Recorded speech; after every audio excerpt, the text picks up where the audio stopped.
As a staff, we began by trying to pinpoint the problems teachers face when planning and teaching primary science.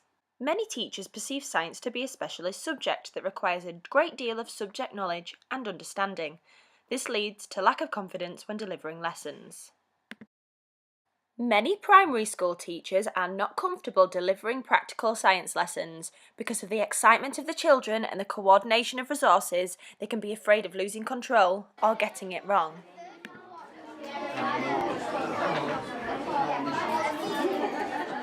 Children and parents can often have a negative attitude towards science, perceiving it as being difficult rather than appreciating it as a huge part of their everyday lives.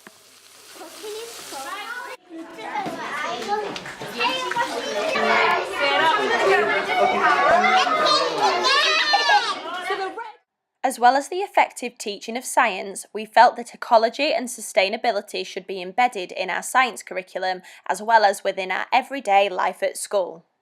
That's plastic, so that goes in there, and then paper, not paper, not sharp. As science is well known to be a practical subject, children are less willing to record their learning. They do not understand that STEM professionals must also be able to record and present their findings and results. Because our school is small and we have 2 year groups in each class, our planning must take the form of a 2-year rolling programme. This involves carefully mapping out age-related science topics, making sure every child is able to access the full science national curriculum during their time at Horbury Bridge. How we went about solving these problems. I'm an NQT and at first I found it difficult to teach science in a practical way, and then we had our practical science CPD sessions and I felt much more comfortable teaching with the children in a much more exploratory way. I also started helping out at the STEM club and now I'm going towards leading it more permanently. I've never been very confident in teaching science. I always worried about the children asking me something scientific that I didn't know the answer to. I did put up a brick wall when the word science was mentioned to me.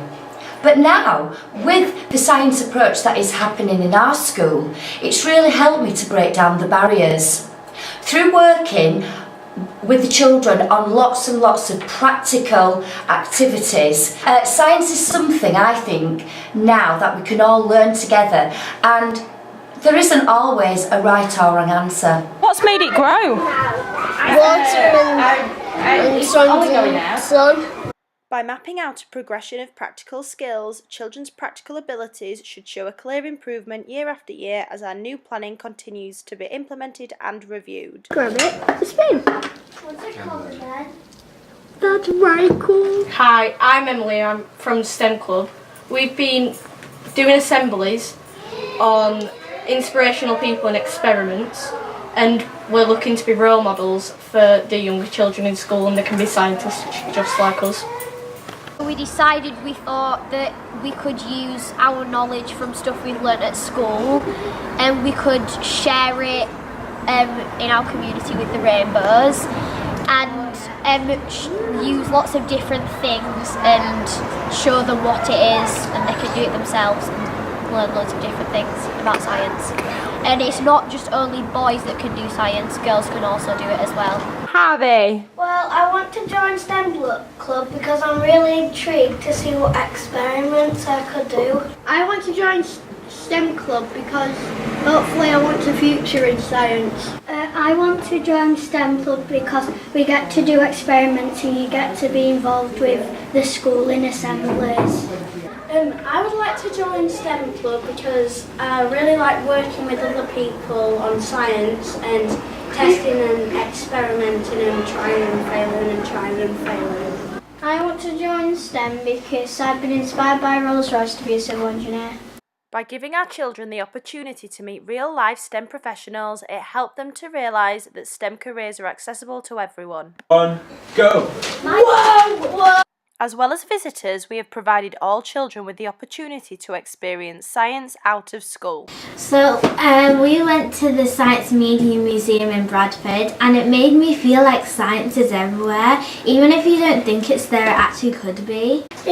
made me feel like I want to learn more about science. It made me feel like I want to learn more about faith. Tell me now what you've made So we've made a pulley system, so then if we get something heavy from A to B, we can get it there without like using our hands, so it's heavy. So we can get it there easily.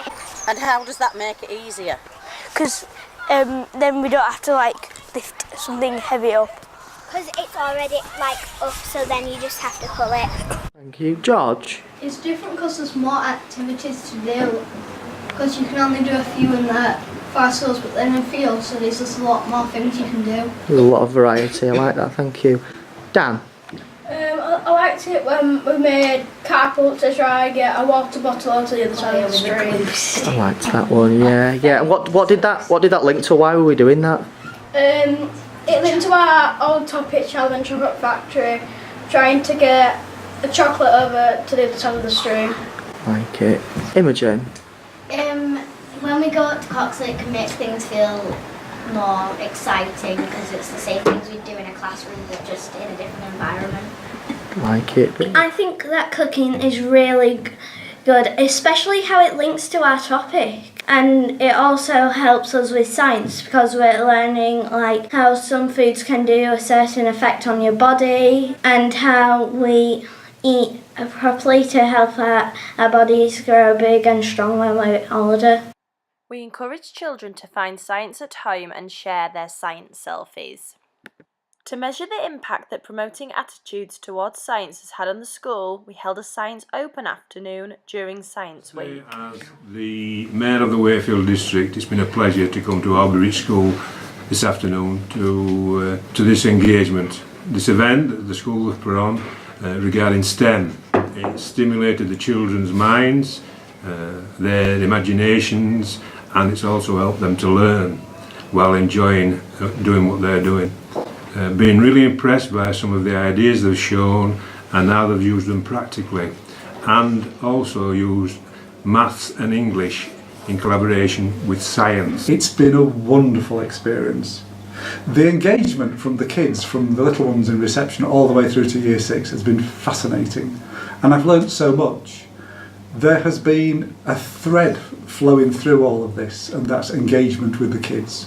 They loved every minute of it. Mrs. Jolly has been working with a team of eco-rangers to raise awareness. Hi, my name is Anne, I'm a year 6, I'm both in STEM Club and in the Young Leaders.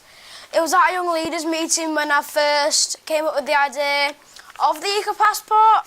We were brainstorming ideas, what we could do to help the environment in school. And I said the idea of an Eco Passport. So she asked me to expand on it and think of what we could do to do for the tasks, such as make a fish out of litter, build an animal habitat, time a shower. So far we've had a lot of finished Eco Passports coming in. It really helps with children getting involved with the idea of eco, the environment and how to help. Initially, we asked ourselves the question, how do we effectively teach science using children's literature? We then created a planning sequence that could be applied to any year group, book or science topic. First, the class teacher will pick an age-appropriate novel that will inspire their children. They will then use the problems faced in the story to devise a STEM challenge. After being faced with the challenge, the children take on an expert role and learn the science required to solve the problem. Next, the children enroll as experts, use their learning to solve the problem. Finally, the teacher will reflect on the success and impact of the learning challenge. The following section of video will show how our Year 3-4 teacher used this planning sequence to teach the topic of electricity using inspiration from Ted Hughes' book, The Iron Man. The Iron Man is a popular children's novel about a giant robot that causes havoc, destroys property, and eats farming equipment. There's a dangerous Iron Man on the loose and he's eating loads of metal and extremely wanted. He's he's sort of a bit gigantic and could tread on you like in one step. It was decided that the best way to help the farmers was to engineer an alarm system.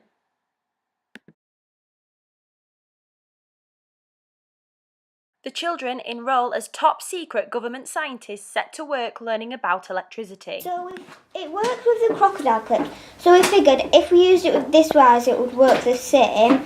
So we put one wire on each side, and it lit up brighter than it did light up with the crocodile clips, because it had to travel less and it got there quicker. The buzzers, they have wires coming out of them, and if you connect them to the crocodile clips and the switch, they set off an alarm system. Oh, so why do you need an alarm system? What's your alarm for? For when, if he steps on the switch, it goes off straight away. So why do you need an alarm for the Iron Man? Because, as I said, he was dangerous. I talked about him being able to step on you. It's just so people know that he's coming, so they have enough time to get away quickly. Because if he suddenly comes, you won't. Because he's so big, you probably won't have enough time to get away. I've decided an alarm to tell people that the Iron Man's close. So I have this cardboard thing, and then when these split pins touch, it'll force electricity to the buzzer, making a sound. So then people will know that the Iron Man is about to eat some metal or something. And so when it's open and the split pins aren't touching, the electricity will stop the buzzer from actually making the sound, and when they close, it'll make an electric sound. So then the people know that the Iron Man's actually close. So yeah. Wow. It's got too many things on. The battery won't be able to power it, because I had 2 light bulbs on and none of them lighted because the battery had to go through 2 bulbs and a switch. Wasn't there somebody who... And a buzzer. Right, that's really good. Wasn't there somebody who did everything, but they forgot one really, really important thing, which was... What was it, Fred? To actually plug in the things onto the battery. They didn't actually have the battery connected, did they, at all? Finally, the class teacher takes time to reflect on the success and impact of teaching and learning. In this case, the children achieved a good understanding of the subject and were enthusiastic throughout the whole project. It was decided that when this topic is repeated, magnets will be introduced and children will have the opportunity to create traps to capture the Iron Man. This process was also followed when planning for the book Flat Stanley by Jeff Brown. The children took on the role of medical professionals in order to figure out if Stanley could survive after being flattened by a bulletin board. I've gathered medical professionals from a range of different fields here today because I really need your help. So, what do you specialise in? Broken bones. So that'll be very, very useful for us today. What about you? Broken bones. You're also bones. Anyone else not bone related? Go on. I'm a brain surgeon. A brain surgeon. I think that can come in very useful. What about you? I'm a brain surgeon. You're also a brain surgeon. What about you? I'm an orthopaedic surgeon. An orthopaedic surgeon. So backs. Super. Right. So we've got lots and lots of knowledge here today. So on my board, you'll see there is a picture of a young man called Flat Stanley. Our problem is he was squashed. So you see these boards on the walls? So when he was laying in bed, a board fell on him and squashed him flat. He's only this thick now, okay? So he's flat. See, I've been working in medicine for a really long time, as have you all. Is that something that you've ever come across before? No. We need to use our expertise to try and figure this out. So I brought you to this room specifically in the medical headquarters. It's our medical headquarters research library. So I wondered if you guys could use this space to do some research about whether it's possible for Stanley to continue living a normal life while being flat. Do you think that's something we could do? What was your question? his intestines would be squashed, so he couldn't get anything through him. So that means that he would get more bloated because nothing would be coming out of him. So basically, how is he still alive? Because his intestines. Okay. Well, that was your question. How can he breathe? Because air's not coming up because he's flat, so it can't fit through.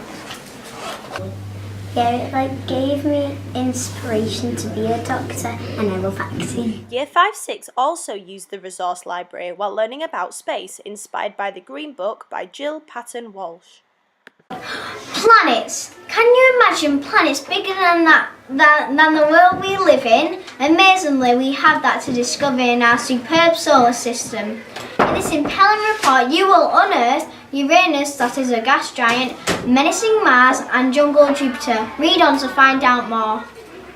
I wrote this non-canonical report because I've been evacuated from Earth and I need to know more about space, and I've got evidence from the text from the spaceship library.